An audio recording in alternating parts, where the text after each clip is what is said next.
This is the Fitness Wisdom Podcast.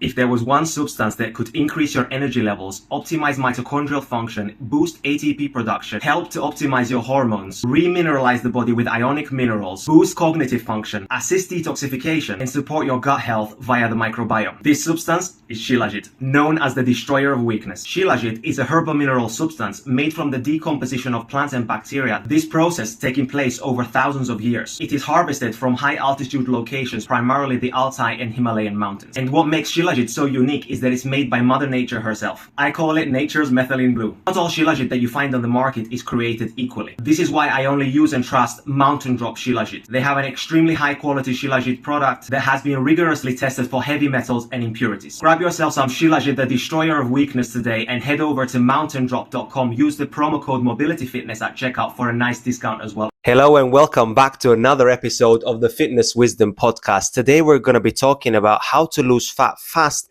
and effectively, and most importantly, how to keep it off. Today I'm joined by my beautiful wife, Tiina Haikola. Welcome, guys. It will be so exciting to talk all things fat loss related today. Awesome to have you on board. And I can honestly say that she is a true expert when it comes to fat loss. You can just simply look at her Instagram page or any of her social media channels, or if you have ever met her in person, you can see that she's probably the most jacked female that you have ever met. And she has not achieved this by stressing her body or using anabolic steroids. She's done this in the way that supports her body most optimally and her mitochondrial function. And this is what we're going to teach you guys today, how Tiina achieved this level of jackedness, and also what we have been teaching our clients as well over the years to achieve the results that they have gotten as well. So we're going to start off this conversation today talking about how environmental pollutants and toxins are making us fat and also keeping us fat. And maybe you could tell people, what are environmental pollutants and toxins? Like, what are these things that are making us fat? Well, in the common day, I feel that environmental pollutants are everywhere. So we are getting them from our personal care products. We are getting them from the skies these days. And it's honestly anything, like we are eating from plastics. We know that there are some endocrine disrupting chemicals in there. Mm-hmm. So I think a lot of synthetic chemicals which are made by the man, we get them in our foods. Mm-hmm. We get them from the soil these days. So I don't think those are things that we can totally avoid, but there are many, many things that we can do to make our environment better for our body. And why we would think about those factors contributing to the fat loss, I think simply to say it is just so important to help our body to keep its detox pathways open, to keep our system functioning as it's supposed to, mm-hmm. so that our body doesn't have those excess stressors from our environment which it has to deal with, and it can keep its metabolic processes functioning as we desire when we do want to lose fat, because we want to make it easy for our body. Mm-hmm. Yeah, absolutely. And the only thing that the body cares about really is survival, right? So it makes sense that the body will want to gain fat, or not necessarily gain fat, but to store those environmental toxins and pollutants if it cannot efficiently detoxify them, or if they are coming in excess in the body, like meaning it cannot keep up with the detoxification. It has to store them somewhere, right? And the body does not want to store them in our vital organs. It doesn't want to store them in the brain. It doesn't want to store them in the heart or like the kidneys, the liver. It wants to keep those organs functioning well. So the safest place for the body to store these environmental toxins and pollutants is our fat tissue, right? So it's not actually that the body is necessarily producing fat, but even if we are in a calorie deficit, let's say, even without like changing your diet or your exercise, this could be a contributing factor why you may be gaining fat and you don't seem to understand why you're gaining fat, even if you're eating less and you're exercising as well, which we will get into later on in this conversation. Do you have anything to add to this? And I think also some of that perceived fat gaining could be also some fluid dynamics as well. So often when we are storing a lot of fluids in the body, that can be perceived as excess fat in the body. Mm-hmm. But of course, those things we cannot differentiate so well if we are not really experienced with our physique. But I think it's important to note that also when our lymphatic flow is disrupted, our fluid dynamics will be a little bit off as well. So that could be one thing that could be happening sometimes if individuals are feeling like they are gaining weight for no reason, really. Yeah. So one thing which I actually forgot, thank you for reminding me, is that the solution to pollution is dilution. So the body would prefer to dilute something that's toxic rather than keep something extremely toxic going around in the bloodstream. And so it's diluting that through fluids and through fat tissue, right? Distributing it throughout the body in ways where it can dilute it so it's not so toxic to the organs, until the body sees that our body and the lymphatic system and the detox pathways have room to be able to manage for more toxicity. So it's not going to start detoxifying until we stop the intoxication, right? So one really big factor when it comes to detoxification is to stop the intoxication in the first place. So the intox, right? So we want to make sure that we're detoxing more than when intoxing.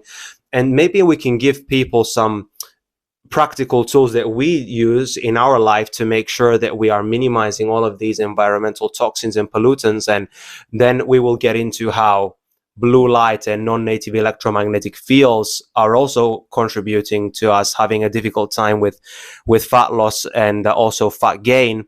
So what things do you think that people can start or remove from their lives? Because it's more about removal, right, rather than adding things into their life. Absolutely. And as with any stressors, actually, I like to think that a distance is our friend.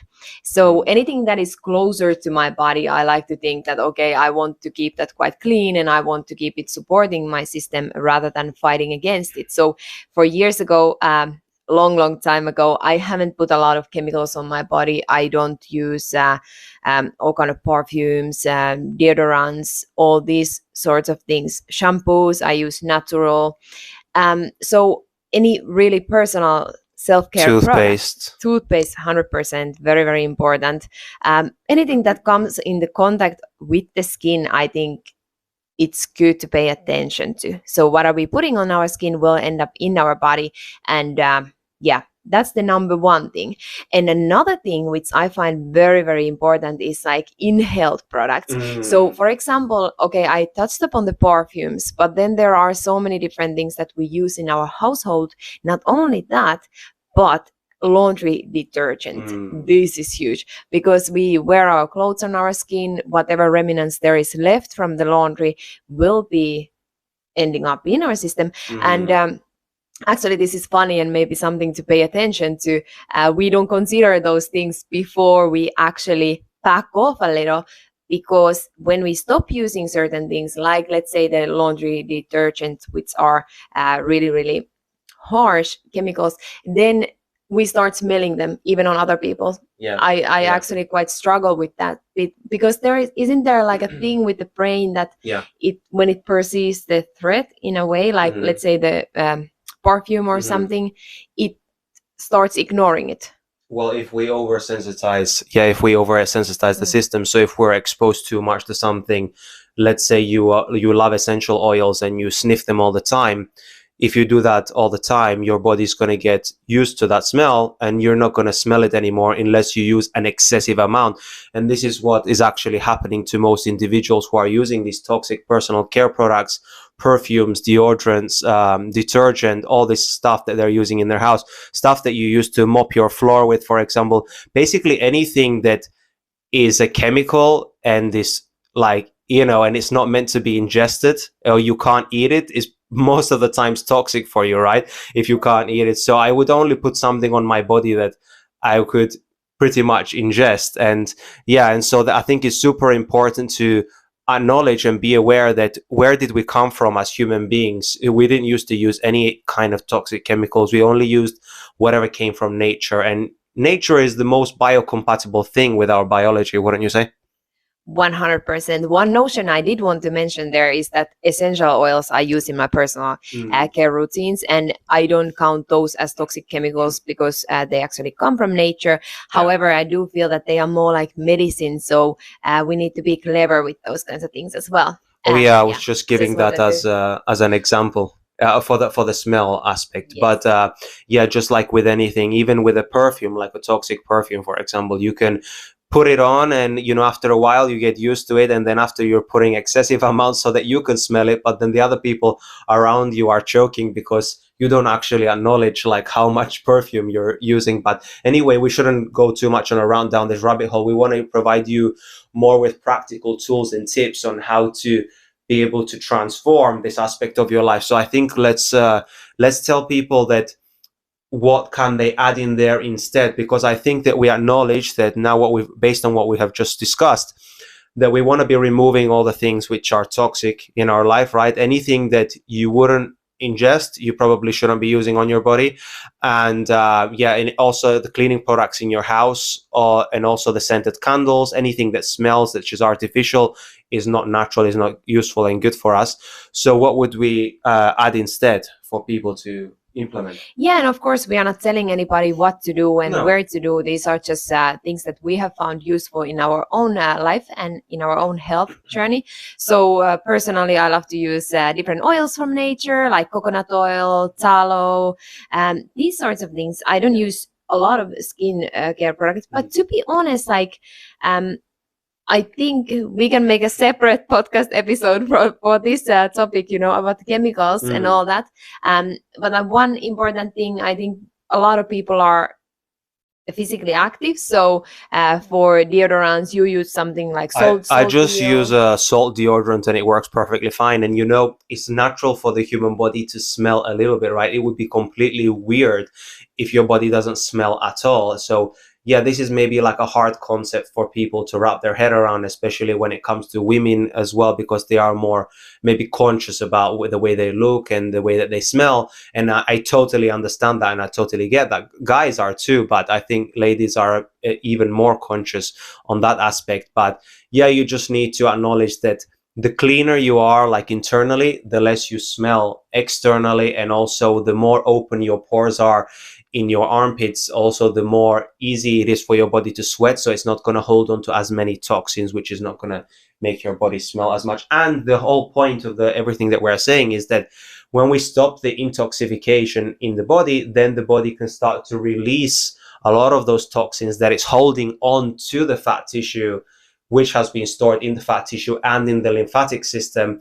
And now you will start to lose an excessive amount of weight, depending on your level of toxicity, of course, even without changing your diet or your exercise or your other lifestyle habits. It's just a no-brainer that you need to start from something that is a low-hanging fruit, and this just simply doesn't take any effort, just by simply reducing or eliminating some products from your life and swapping them for more natural products. Non-native EMFs and blue light. Yeah, so this is, of course, a little bit of a controversial topic for people who don't understand circadian rhythms and quantum biology, but basically what non-native electromagnetic fields are, and also artificial blue light. Well, artificial blue light is also a non-native electromagnetic field, so we can get that clear from the beginning. But basically these two things, they are stressing our system, right? They're activating our sympathetic nervous system. Now, when we are in a sympathetically driven state, we are basically going to produce or release glucose into our system. And that's not necessarily from the food that we eat, but rather through gluconeogenesis, if the body does not have fuel already stored somewhere in the terms of glucose. And that's going to raise our blood glucose, right? And then this is not good, because then that's also going to raise our insulin. And we know that when insulin is constantly high, it's extremely hard for us to lose body fat. But that doesn't mean that you can't lose body fat if you're all the time in a sympathetically driven state. I think both of us, we have managed to achieve that over the years, and many of our clients as well who are very high achievers. Many people can be in a sympathetically driven state a lot of the time and still lose weight very, very fast, especially if you are in a calorie deficit, which we will get into later on in the conversation.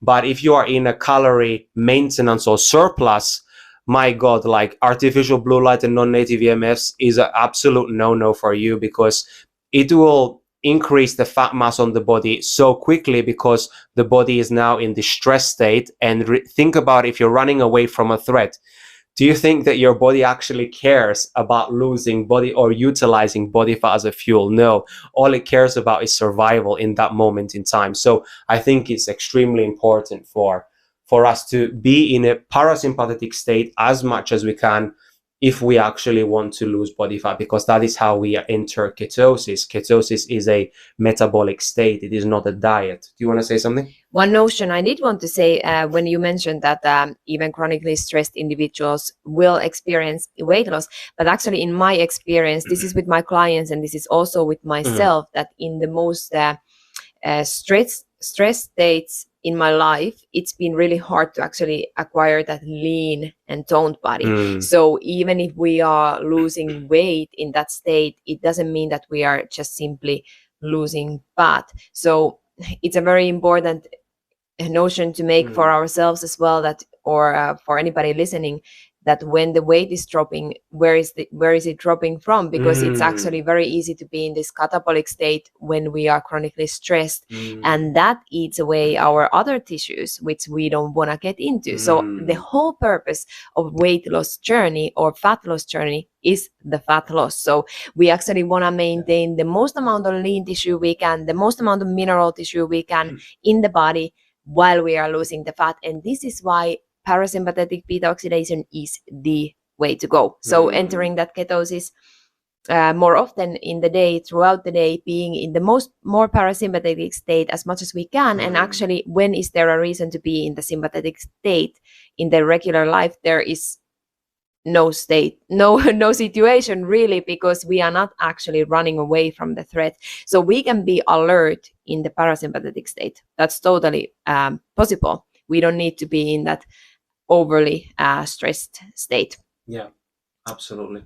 No, extremely well said, for sure. I mean, I think that it's so crucial for all of our bodily functions in general, for our detoxification, our healing, regeneration, and our fat loss, for everything to work optimally, our digestion and sleep, those and hormones, all of these things can only really work and function adequately and properly and optimally when we are in a parasympathetic state, which is our rest and digest state. But if we are constantly running away from an imaginary tiger, because in this modern world, right, it's more psychological rather than it's physical, and then, you know, if you add on top of that physical stressor as well, you can easily reach burnout, which we have hit that point over the years as well. And we have had to learn all of this. And this is why we're able to share this knowledge and wisdom with you guys, because we've gone through this with our own personal health. And also many of our clients have as well. And we have been able to assist many people over the years to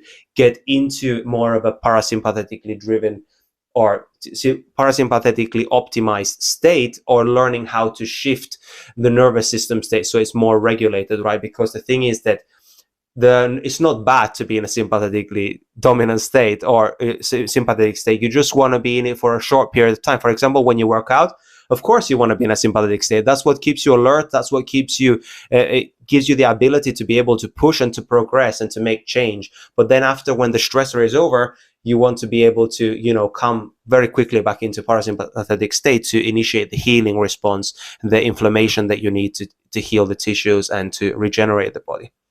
Absolutely. And this is crucial, because stress in the short bouts is very, very healthy, even for our fat loss journey. But if we have to stay there chronically, that's where we end up having the issues. And also, I think it's important to tie this topic, because I'm not sure if the audience is familiar, why do we think that the non-native EMFs and the blue light cause us in that being in that parasympathetic state. So I think it's just, maybe without going into too much detail, it's important to understand that the non-native EMFs, they influence our cellular state. Yeah, it's non-native. So as it says it in the name, like, because it's not native to our biology and our planet, then our body perceives it as a threat. And when it perceives something as a threat, because the crazy thing about non-native electromagnetic fields and artificial blue light, they are like waves, invisible waves. That's how your Wi-Fi works, right? But that's a non-native electromagnetic field. Your Wi-Fi, your microwave,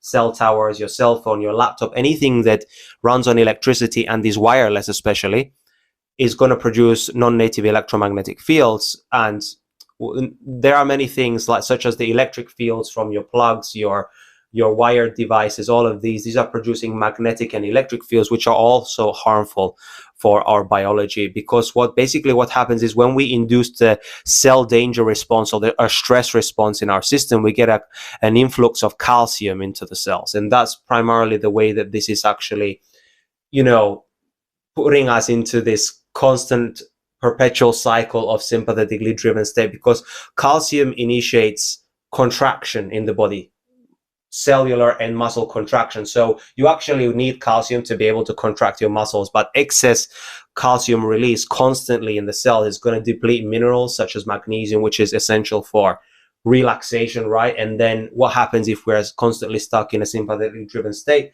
and then our muscles are tight, and then that's feeding into the whole cycle. And if we're not able to enter back into the parasympathetic state, again, bringing this back to fat loss, remember that you cannot lose fat, or it slows down your fat loss tremendously if you are constantly in a sympathetically driven state. So we're going to talk about strategies later on in this podcast of how to enter into a parasympathetic state. One other thing which I wanted to add in here, because I do think that it's important, and I think it's something to pay attention to, because actually often the blue lit gadgets, they start actually manipulating our behavior as well. So this is one reason why I often see people actually failing even following a plan with diet, because we become really impulsive if we are spending too much time in this kind of like very narrow depth of field sort of a way. So we are looking at our screens all the time. Then we become impulsive when it comes to food. For example, we might misinterpret our body's triggers in a way that we want to just like eat more, and it's going to be harder to stick to the plan. So this is something that I'm totally seeing in my clients, but also in myself, that it becomes actually really hard to stick to a plan which was easy to begin with. And if I'm living, now it's my personal experience, so if I'm living in line with the nature, I have zero struggles, and I can actually I can get on by a very, very low caloric diet without feeling any low energy or anything like this. Or agitation. Or frustration, any disturbances in the sleep. But then when I start using a lot of tech, I really feel the consequence. And then it's really hard to actually to stick to a plan as well. So I think this is just something to pay attention to, because I know that a lot of people don't know how these things influence their biology, because they are so commenting every day what we do. So we don't have a comparison. So we are lacking that control from our life. And every time when we do experience a stressor, it's depleting our energy levels by, again, going into that gluconeogenesis, and then the stress itself, because the body is under stress. Why it's going into gluconeogenesis is because it actually needs that glucose. Because remember, in a time of stress, the body needs glucose as a fuel. And so that is anaerobic metabolism. And so basically, when we are in a parasympathetic state, that is aerobic metabolism, which means that we are using oxygen and we are performing fatty acid oxidation. But when we are in a sympathetically driven state, we are mainly using glucose. And because we are so stressed, our body is needing that extra energy to be able to, not to be able to survive, basically, right? So this is why we don't want to be wasting our energy, especially if we're in a calorie deficit, because then that will create us to have binges and to want to eat everything in front of us. But I think now we should move on to the next topic, which is now the foundations and the fundamental principles in understanding our total daily energy expenditure. Well, let's start off by saying this. There are many individuals in the health and fitness space who believe that calories don't matter, which kind of makes sense in a way. I totally get their perspective. And they only say that the type of food that you eat matters, so the quality of the food or the timing of the food matters.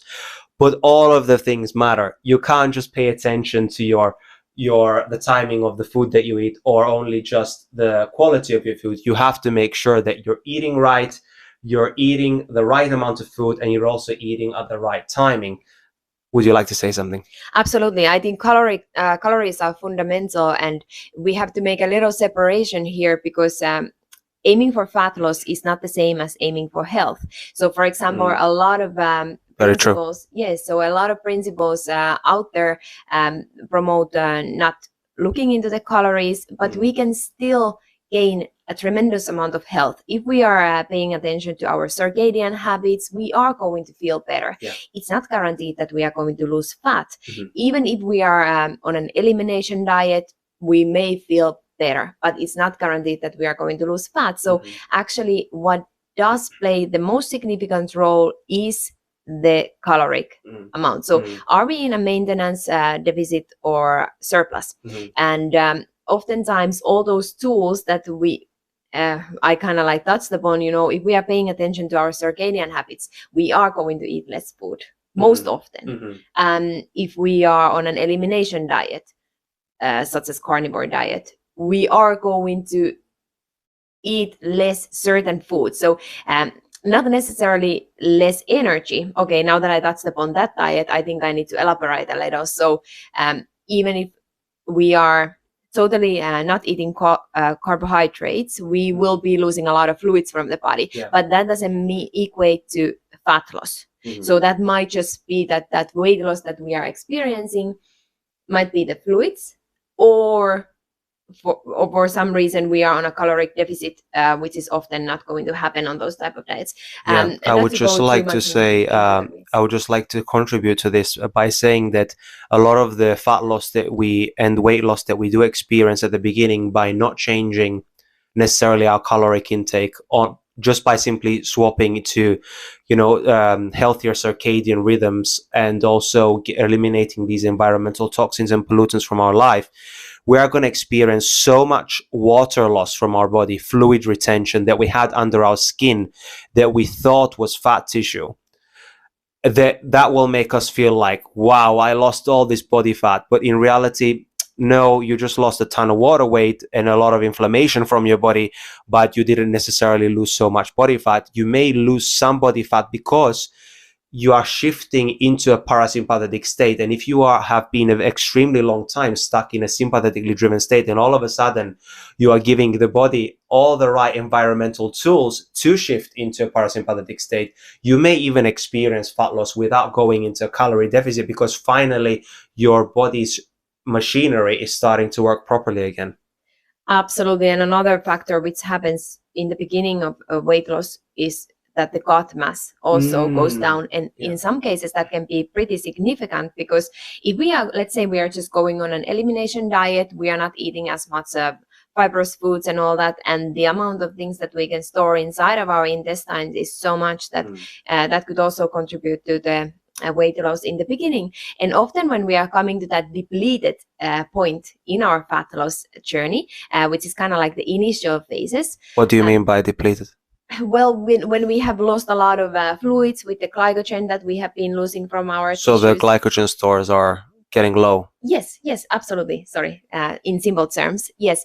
And often that's the point where we actually need to keep going, because of course there are strategies to implement on the way, just such as refeeds and all these sorts of things. But that is when we must keep going if we want to actually keep losing that fat mass from the body. So often we come to the point that we're like, well, I already lost like 1-2 kilos, so I'm quite happy now, so maybe I will just go back to my regular diet.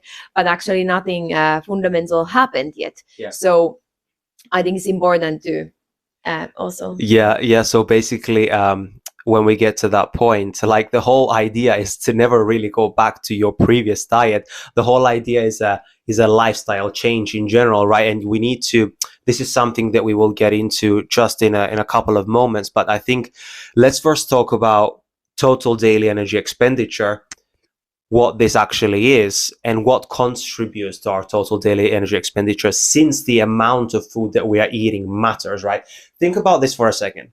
Do you think a granny needs as much food as an athlete? No, right? Because they have total different caloric demands. The one has completely different body composition. So they're one of them is using and expending way more energy throughout the day, and another one is not. And this is why the granny will not need as much food as the athlete does, who is young and full of muscle. So understanding this makes us understand that, okay, how are we able to increase our total daily energy expenditure, which is how much energy are we using in total, all right, and what actually contributes to our total daily energy expenditure. So there are four main things that contributes to our, or five, four to five main things that contribute to our total daily energy expenditure. The biggest one being our basic or resting metabolic rate. This is how much energy we are burning at rest without doing anything. And one of the biggest determinants of this, like changing this, is how much muscle we have on our frame. So even if you are someone pretty short, or even a woman who is like pretty doesn't weigh much in weight, you can still significantly increase your resting metabolic rate by increasing the amount of muscle that you have. Now, for ladies, it's pretty hard to build muscle, right? So we would say that do not be afraid to build muscle, especially if you're trying to lose fat and make it sustainable. Now, this is the key, right? Fat loss is supposed to be a sustainable thing. It's not meant to be something that you do for a short period of time and then you quit, because of course you are going to rebound and you're going to gain all the weight back and maybe even more, right? Because you haven't addressed the root cause of the problem, which is your low metabolic rate in the first place. So your total daily energy expenditure was low to begin with. You went on a low calorie diet, and now you went back to your diet that you were eating before, and now your total daily energy expenditure is maybe even less, because maybe you changed some of your habits and behaviors because you've been feeling tired and you didn't have the energy, and now you're in this perpetual cycle of going on these low calorie diets, lower and lower and lower, and constantly burning yourself out trying to lose weight without addressing the root cause of the problem, which is your resting metabolic rate, which is contributing to your total daily energy expenditure. But I will just tell you all the other things that contribute to your total daily energy expenditure as well, which is your non-exercise activity thermogenesis, which is basically your movement that you do throughout the day. The more you move throughout the day, even just fidgeting like I am now, just moving my arms or tapping your feet and just simply breathing, smiling, whatever, is going to burn more energy. So the more active you are throughout the day, the more energy you are taking away, or the more calories you are burning throughout the entire day. So it's going to add to your total daily energy expenditure, meaning that if you are aiming to lose body fat and you are burning more energy that you are taking in, that's going to allow you to lose body fat way easier. And the next thing is the diet-induced thermogenesis. So some foods are going to expend way more energy from digestion compared to others. So things that are high in fiber and especially high protein diet is going to expend way more energy compared to eating more carbohydrates or fat. So this is why, another reason why we should be focusing on eating 1 gram per pound of ideal body weight, not only because it preserves muscle mass and allows us to gain muscle mass at that level, but also because it creates satiety and it also increases our diet-induced thermogenesis. Now, and the last one is the exercise aerobic thermogenesis. So basically, when we are exercising and we have more muscle mass, that's also going to increase our energy expenditure even more, our total daily energy expenditure. Now that we have covered the foundation and fundamental principles to understand of the total daily energy expenditure, now we can move into things that actually contribute to our, increasing our basic metabolic rate, but also like how to lose fat fast and effectively. And what are the biggest needle movers actually? And you did mention about the basal metabolic rate, how it is so fundamental for our total energy expenditure for the day. And so it would only make sense that we want to get that as high as we can. And how can we get that high is by acquiring more of that muscle mass. And you mentioned before how we don't want to end up in this loop of dieting, which I think is very important to understand, that we don't want to keep revisiting that and maybe do the dieting in a bad way and lose a bunch of muscle mass at the same time, and then go back to something that we thought was the normal way of doing. And now we even have a lower basal metabolic rate, and then we end up digging that hole deeper. And that's not really the goal to do. So that's why aiming to build that muscle is the most sustainable way, because everybody wants to be lean, but how are you going to be lean if you don't have enough muscle mass to begin with? Like you once said, what's the next place to go is like the bones. So that's also not so desired. No, absolutely. And since we're on this topic, it's probably appropriate to talk about the best type of exercise to do for fat loss, because when it comes to exercising, there are exercises, or the type of exercise that preserves muscle mass and increases muscle mass, and there are activities which do not necessarily eat away muscle, but in some cases can eat muscle and contribute to fat loss, but it's not, honestly not ideal when it comes to fat loss. And I think you already know the answer to this topic or this question, right? Maybe you could touch a little bit upon this. What do you think about strength training versus cardio for fat loss? Resistance training, for sure, 100%. So cardio, I think it's not an issue if it's done correctly, but we cannot overdo cardio if we want to build muscle and if we want to lose fat. That was the goal, is to lose fat. So resistance training, if that's the only way that we can train, I would just stick to that. And other than that, to be honest, like with endurance type of activities, I would be a little bit careful. It's so easy to overdo this. And we need to remember that our body is always adapting to its environment, and it's always seeking the most efficient way. So if let's say we run a lot, I used to run a lot, we become efficient at running. And being efficient, what does it mean to be efficient? Yes, exactly. Being efficient at that sport is not carrying a lot of muscle mass, because we need to be efficient in that sport. So then again, like if we start lifting weights, what do we need to do? What does our body need to do? It has to adapt. So it wants to grow that muscle so that it can be stronger. It doesn't necessarily want to grow muscle if we start lifting weights, but we have to, because remember, it's about the efficiency. So it wants to build the strength. But in this way, we have to trick our body to understand that it has to build that muscle. So we want to train in a way which is hypertrophic, and it helps us build that muscle mass. Yeah, I think now it's important to talk about why it's important to carry more muscle on the frame, because it is an extremely highly metabolically active organ, and compared to fat tissue, because it has way more mitochondria than fat.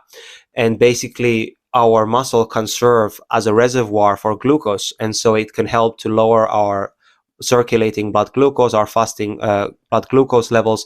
So it's a resistance training is a phenomenal way to be able to deplete the glycogen stores from the muscle and also create bigger glycogen storage. So it's like a bucket, like a reservoir, which is soaking up all of the glucose. So if we do ingest, high amounts of carbohydrates, or if we do endure a lot of stress, we have somewhere to store a lot of that glucose, which is circulating in our bloodstream as well, don't we?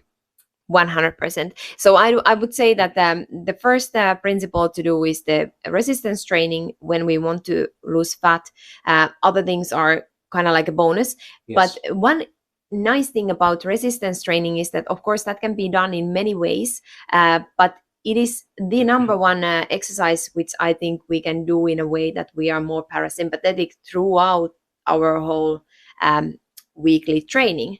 So it doesn't it temporarily puts us in that fight or flight state, but we can be way more soft with that approach. So when we think about something like endurance sports, we are doing that sport for 1 hour or more often, and that's really quite stressful for the body. So it requires so much more time from our body to actually come back to the baseline.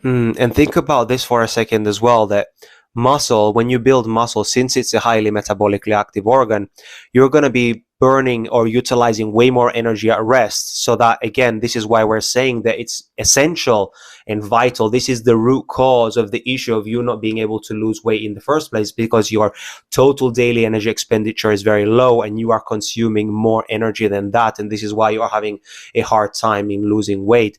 And so this is why it's vital for us to build muscle compared to endurance type of training or cardiovascular type of training. That is only going to utilize energy during the activity, and as soon as the activity is over, the amount of energy is not going to continue being expended.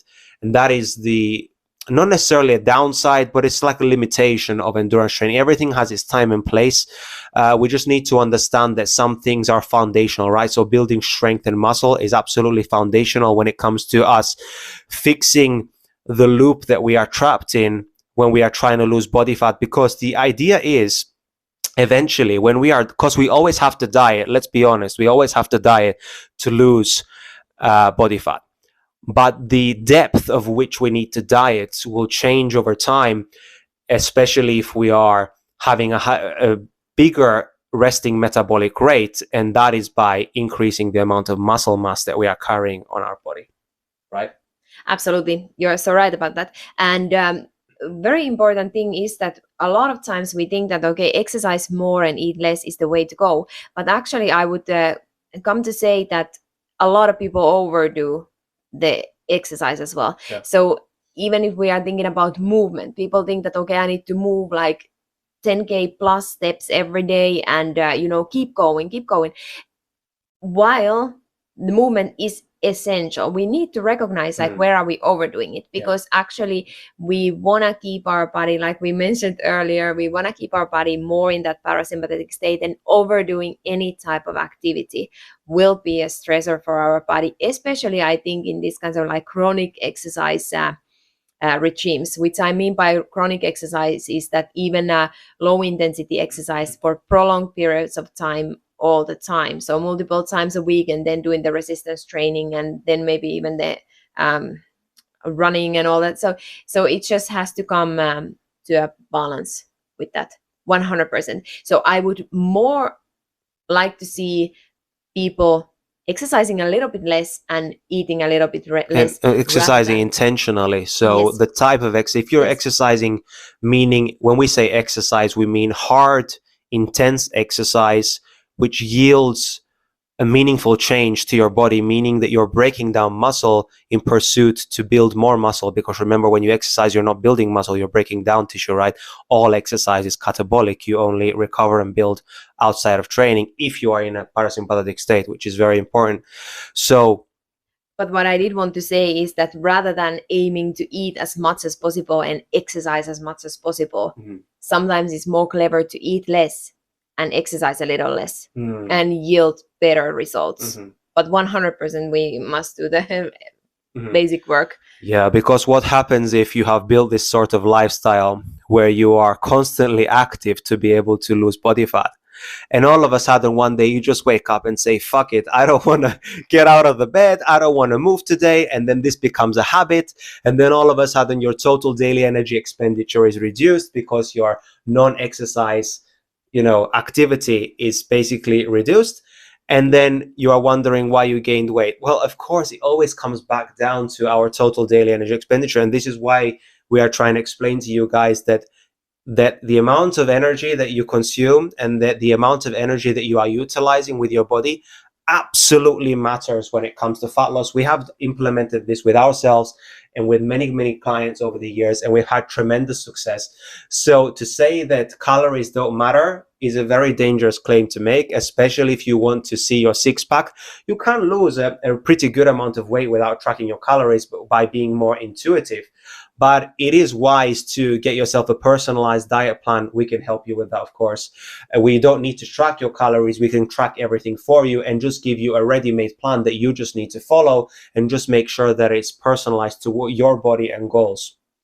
Okay, so now I think it would be great if we move into the second aspect. So we talked about the amount of food or energy that we are expending. That's crucial, right? So now the second part is the food quality. So of course, we're not one of those people like, if it fits your macros, you can eat it. Yes, if it fits your macros and it's healthy, you can eat it. But we don't think that if it's junk food, you should be eating that, because that has some downstream consequences, right?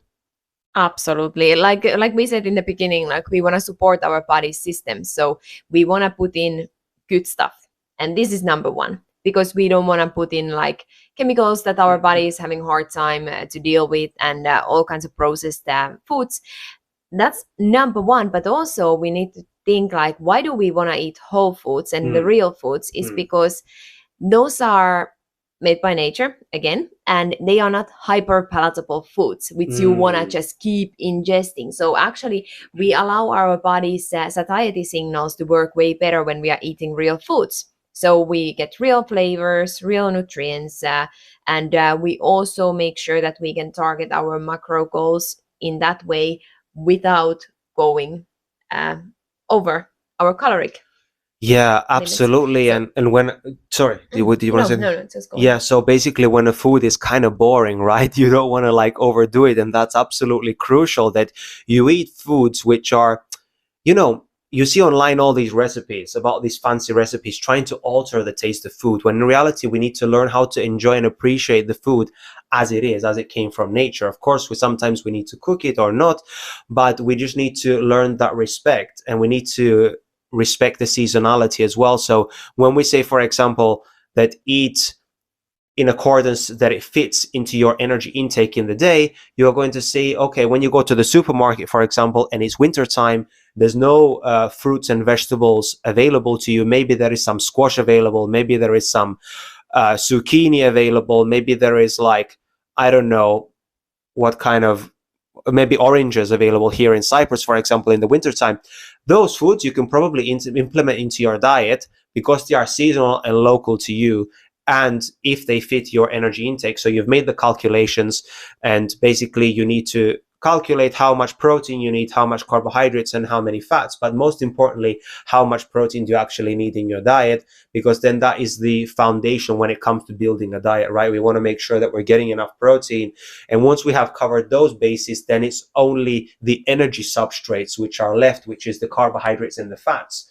With those, you can play around with the ratios, whatever you prefer, whether that is to do more of a ketogenic style diet, or you want to do a low carb or even high carb diet. As long as you are in a caloric deficit for your body and your total daily energy expenditure, you will lose fat even while eating carbohydrates, right? So just because you are in a ketogenic style diet, if you are not in a calorie deficit, that doesn't mean that you're going to lose fat. Many people have this idea that there are some miracle diets out there, and we just explained to you before why some of the reasons you may be experiencing this weight loss at the beginning, even when you are not tracking your calories and you are eating more food than before.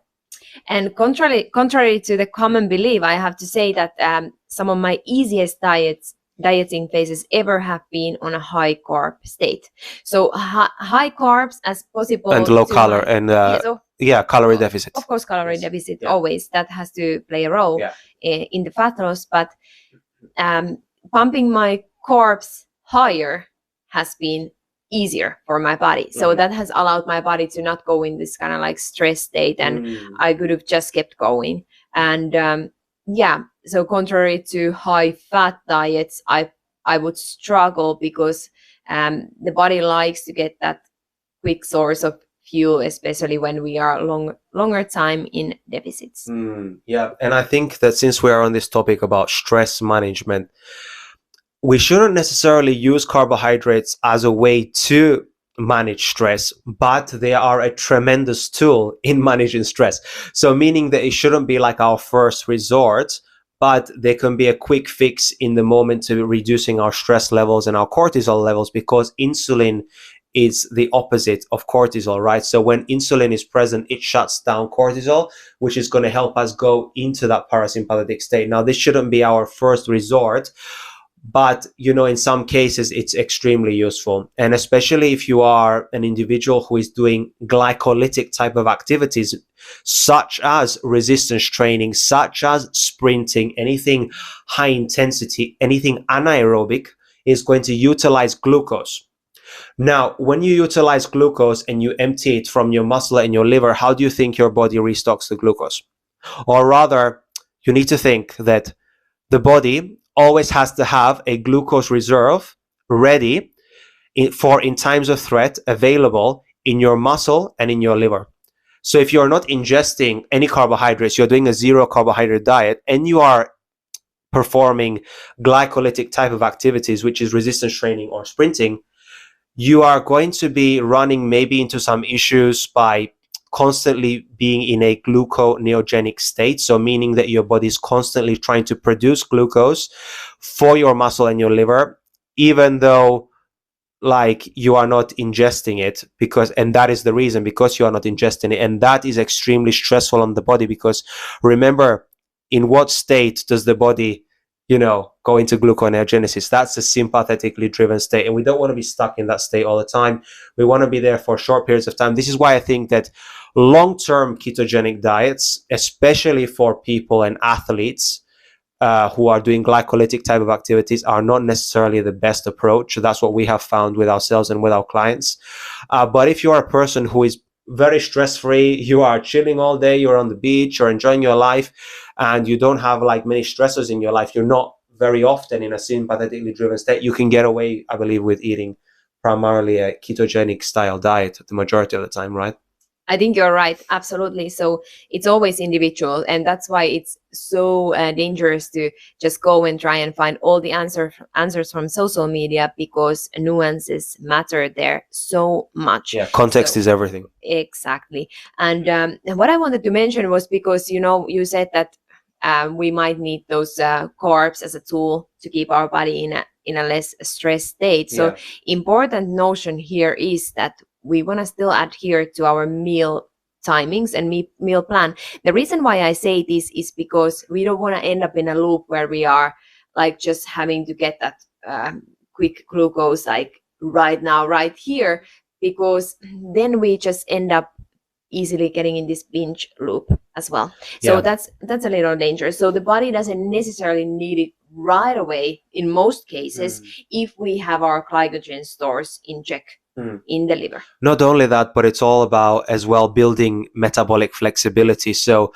the key is that if you are able to be in a parasympathetic state, remember what we said, that ketosis is not a diet, it's a metabolic state, right? So if it's a metabolic state, that means that you need to support the body to get into ketosis. One of those ways is through diet, but other ways is by being predominantly in a parasympathetically, in a parasympathetic state. So if you are not in a parasympathetic state, well, then you are not in ketosis. And then your body is going to be creating those hunger signals that you want to binge and that you want to eat everything in front of you. So you want to be implementing things in your diet. You have correct meal timings, which we are now going to go into. So why is it so important for us to eat at the correct times of the day? For multiple reasons, but that's definitely a circadian signal for our body. So if we eat at the appropriate times of the day, that's another signal. Of course, we have the light environment, but it signals our body what time of the day it is. And why it is so important is because we are built to function in this type of 24-hour cycle. So we have our brain perceives the environment, and then we do physiological reactions accordingly. So basically, like our body is our mitochondria in our body is a quantum sensor to the environment. And what this means is that it's taking all of the inputs from the environment, the type of light we are exposed to, the temperature, the magnetic field, like the season. It knows all of these things based on the external environmental cues. And based on that, it knows what type of hormones it should release at what time of the day. And eating breakfast, for example, is incredible because it helps to shut down that cortisol, especially that we don't want to be dragging that cortisol on throughout the morning, because it's going to steal energy away from the rest of the vital hormones that we want to be producing throughout the day, right? And so we want to be shutting it down. And also we don't want to be eating after sunset, for the reason being that when we fast, like naturally in nature's rhythm, so as soon as the last light disappears off the horizon, we basically are able now to release melatonin, and we are able to stay insulin sensitive, which is vital for our melatonin and our leptin to be able to work appropriately. And we know that leptin is basically our master hormone when it comes to appetite regulation.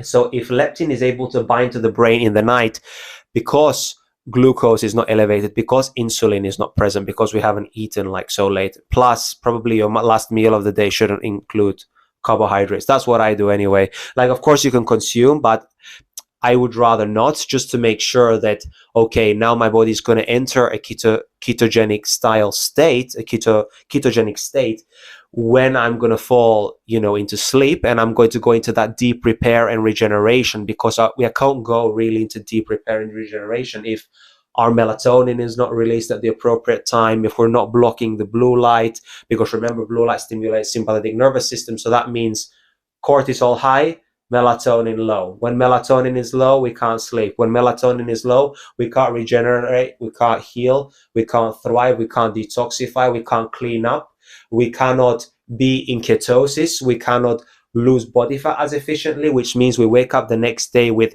more cravings, so leads us into this binge cycle.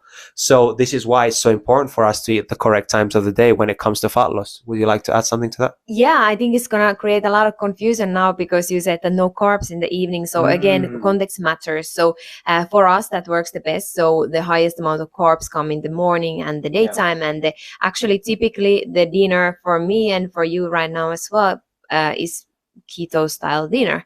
So there are basically no carbs there. But what matters more is the total of the day. So because we ate our carbs in the daytime, then we can do that.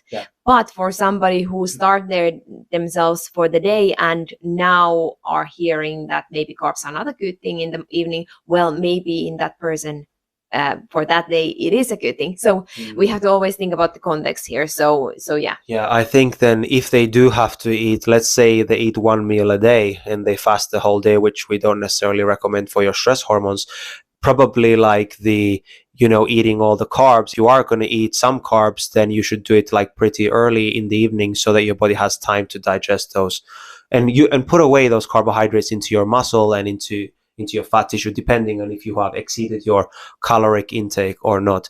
But moving on to the next topic, which would be like the importance of nervous system regulation. I think we have covered this quite a lot in this conversation, but is there anything that we missed when it comes to the importance of nervous system regulation for fat loss?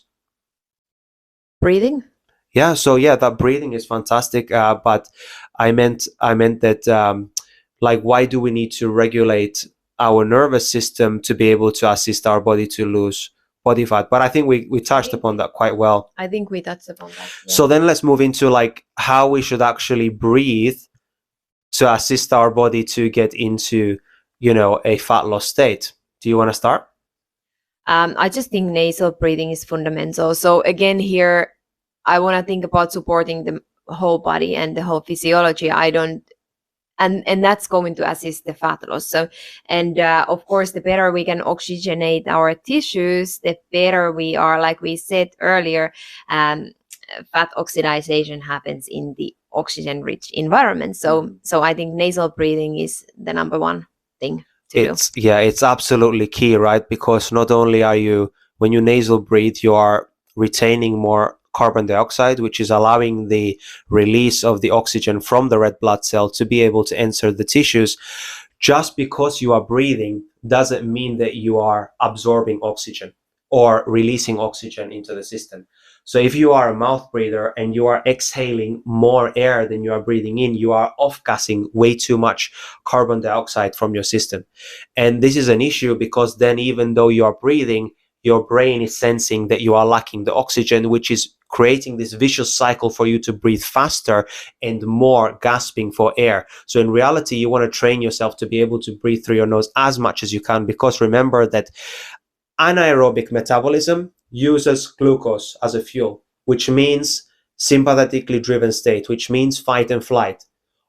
Presence of oxygen in the tissues means parasympathetic state, means ketosis, means easier fat loss. So the more we understand this, that ketosis and fat loss is a metabolic state, the easier it is for us to know that being in a parasympathetic state is one of the most important parts about, for for losing fat and being able to keep this consistent.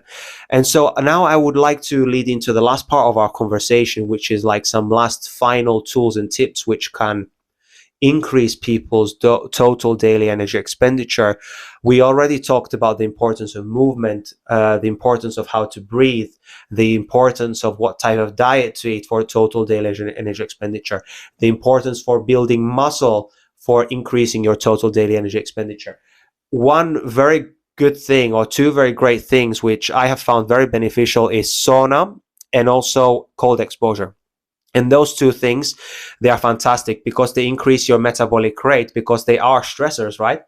So anything that is a stressor is going to deplete a lot of your energy. But the good thing is about those stressors is that there is a lot of benefits that come with them, especially if you do cold exposure in the sea or in a living body of water like a river or a lake, because you're also getting grounded, which is also supporting your parasympathetic activity. And do you want to add something to this? I would want to add also that, like you said, they are stressors. So for example, for sauna, we don't want to use that as a fat loss tool. Like, we don't want that to be the primary way, because then we end up, especially we are overdoing exercise, we are overdoing life, we are overdoing all these different tools. We are burning through minerals. We are burning through minerals. And honestly, like, that type of approach is going to eventually end up in a burnout of some level. Yeah, I think I just wanted to say that wonderful tool, but not to over abuse. Oh yeah, I wasn't saying that you should use it as, of course, like your primary. As we said, it's like a contributor to your total daily energy expenditure, but it's a very small contributor, right? So if it's a small contributor, that means that you should be putting your attention and your focus more on building muscle and changing your body composition. And then you can add these extra tools into your life. If you have your nervous system regulated, then in that case, I think they can be fantastic tools. What would you say? You said it perfectly. And those are anyway like health tools, health optimization tools, when our nervous system is resilient enough to, take on. Tolerate them. Yes, tolerate. Yeah, because there is a lot of talk also, are they good, are they not good? But I think they are wonderful tools. It's just a matter of where is our body at and what has our body been going through. So what can we tolerate right now? So I think in an optimal state, we should all be able to tolerate those things, but we cannot necessarily always do. So we need to understand where we are at. Yeah, and also, apart from the increased energy expenditure that you get from those activities like cold exposure and sauna, you are going to get a ton of other benefits as well. So even if they are stressful, like for example, like sauna, if you don't do it too long, it can put you really in a parasympathetic state. It can be so relaxing for you, especially if it's infrared sauna, because it's penetrating your tissues. We love to use red light therapy every single day. We will link to all of the things that we use in the description show notes below as well for you guys to check out at amazing discounts. But remember that all of these other things that we said at the end, the sauna and the cold exposure, they have mitochondrial benefits as well and detoxification benefits. So even though like they may be stressful in some way, they are absolutely incredible when used in the right context and by the right individual. And I would tie it all together, to be honest, that fat loss is a mitochondrial thing. So striving for that mitochondrial health is going to be foundational. So yeah. So if you want to look like Tina, you better take care of your mitochondria and your mitochondrial health, because honestly, she eats an insane amount of energy and she's totally jacked, right? But her body mass isn't even that much. She doesn't even weigh that. How many kilos are you right now? Around 59, I think. So imagine she's 59 kilos, which is not that heavy, but it's pretty heavy for how she looks like, right? And that's because the way that the weight is distributed on her body is in her muscle. And one very important thing to say is that fat mass looks way bigger, 1 kilo of fat mass compared to 1 kilo of muscle. So ladies, don't be afraid to build muscle. Guys, build that muscle if you want to increase your resting metabolic rate. And most importantly, if you are in need of an exercise plan and a nutrition plan, please do reach out to us. Do not hesitate to contact us. We will be more than happy to help you towards your goals and ambitions. And thank you so much for listening to this conversation. We really, really appreciate it. If you enjoy this conversation, we would really appreciate if you saved and shared it with a friend, and also gave us a 5-star review on Spotify. This helps us share this awesome knowledge and wisdom with the world. And also subscribe to our YouTube channel as well, which is under my name, which is Movement Specialist Andreas. Subscribe on there and give it a like, and we look forward to seeing you on the next one. This is the Fitness Wisdom Podcast.